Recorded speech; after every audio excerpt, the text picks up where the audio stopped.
reading the news is a double-edged sword. On the one hand, we probably want to consume some amount of information from the world to know what's going on, to make good decisions. On the other hand, the news today tends to be optimized to make us worried, outraged, depressed, etc. And in general, we tend to overconsume it. There's only so much new information in a day. I doubt that anyone needs to spend more than 10 or 15 minutes a day consuming news. But it's not uncommon to see people watch a cable news channel for 3 or 4 hours at a time. So the question is, what are they consuming there if it's not news? Maybe the first 10 minutes were news. What was the rest of it?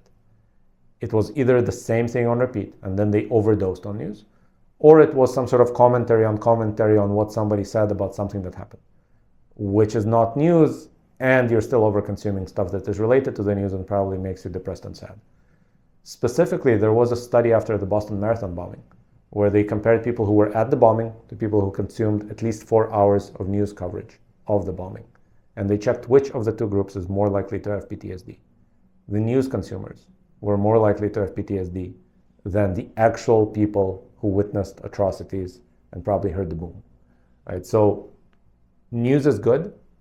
I'm a big fan of producing high quality news and consuming high quality news. But if you overdo it, it's probably not great for your psyche. The internet is this big engagement maximizing machine where the things that get the most clicks and the most views tend to multiply because their creators want to get people to click and view our stuff. So over time, what tends to win in these situations is addiction. Because if you want people to do something more and more and more and more, if you want to get people to do something more than they would actually like, you need to create an irrational behavior in them or addiction, right? So most things that succeed on the internet are addictive by nature. Most things that actually give people exactly what they wanted, they get moderate levels of engagement because people are generally moderate in their desires, right? But if you create something addictive on the internet, then you can get people to be irrational and to consume more than they initially wanted to. So maybe you want to relax before bed for 10 minutes. And so you open TikTok or Instagram and you want to watch some cat videos. But then you notice 2 hours later that you're still not asleep and you're not consuming cat videos, you're consuming something completely different, right? And you don't even remember what you've been consuming for the past 2 hours. That's a successful internet product. And that's true of social media. It's also true of any website on the internet. It's true of videos people make. Everybody is trying to hit this irrational element of human behavior because that's how they succeed on the internet. So on the one hand, it's a repository of human knowledge. I'm really glad that we have it. On the other hand, you kind of have to realize what you're getting into.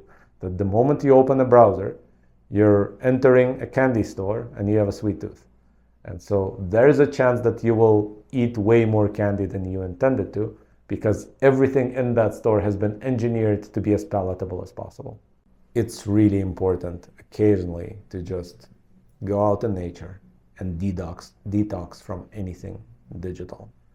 We are spending so much of our time surrounded by electronic devices, using electronic devices for everything, that I think we're messing something up in our brain chemistry.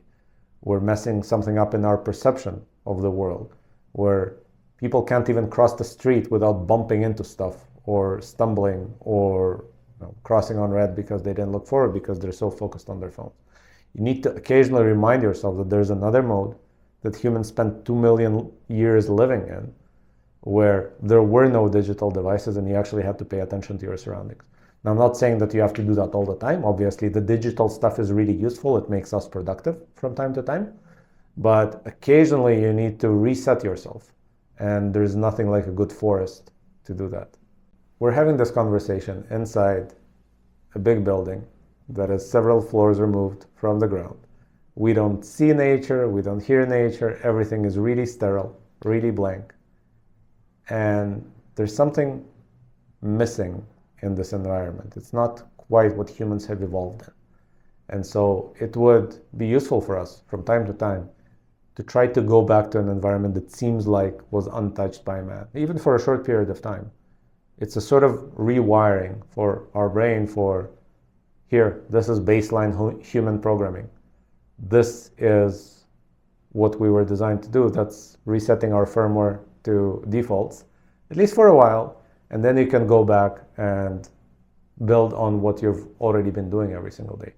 But having that reset kind of eliminates some of the accumulated junk. And so if you do that from time to time, you don't have this endless junk accumulation in your brain. You go back to your natural programming, even for a short period of time, a few days. I found that for me, the perfect dose is a little bit over 3 days. The first 3 days, I feel naked without my phone. I can't do anything without it. I keep trying to check it. If there's no connection, then I panic, right? But after day 3, I forget my phone ever existed. But then do I want to stay there for a month? Obviously not. I'm being very unproductive in that state, right? So I just need to get into that state. It takes 3 days plus epsilon, basically. And then after that, I did that for a while. Okay, I can go back to my normal life and be productive again.